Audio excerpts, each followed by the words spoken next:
तो आज की इस वीडियो में जानेंगे मानव अधिकार और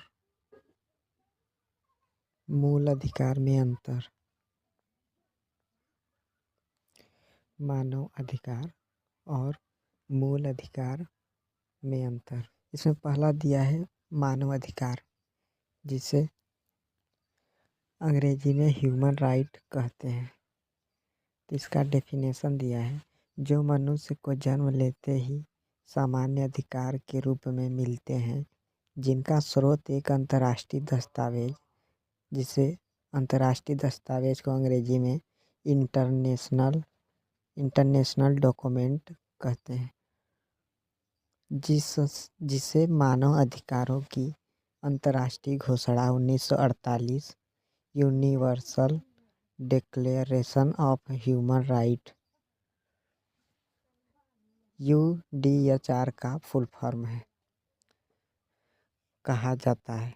इस दस्तावेज में 30 अनुच्छेद दिए गए हैं, जिसमें मानव अधिकारों का उल्लेखन किया गया है। और दूसरा है मूल अधिकार।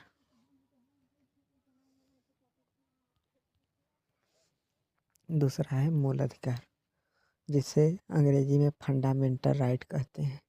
इसका डेफिनेशन है, जिनका उल्लेखन भारतीय संविधान के भाग 3 में अनुच्छेद 12 से 35 तक किया गया है, तथा जिनके उपचारों का वर्णन अनुच्छेद 32 में किया गया है। यदि किसी व्यक्ति के मूल अधिकारों का उल्लंघन हो तो वह अनुच्छेद 32 की अधीन उच्चतम न्यायालय में तथा अनुच्छेद 226 के अधीन उच्च न्यायालय में याचिका दायर कर सकता है। मूल अधिकार और मानव अधिकार में वास्तव में कोई अंतर नहीं है।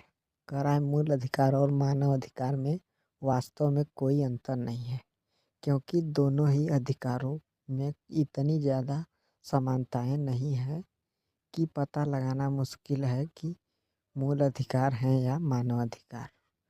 इन दोनों में ज़्यादा अंतर नहीं है, यह इस टॉपिक में बताया जा रहा है।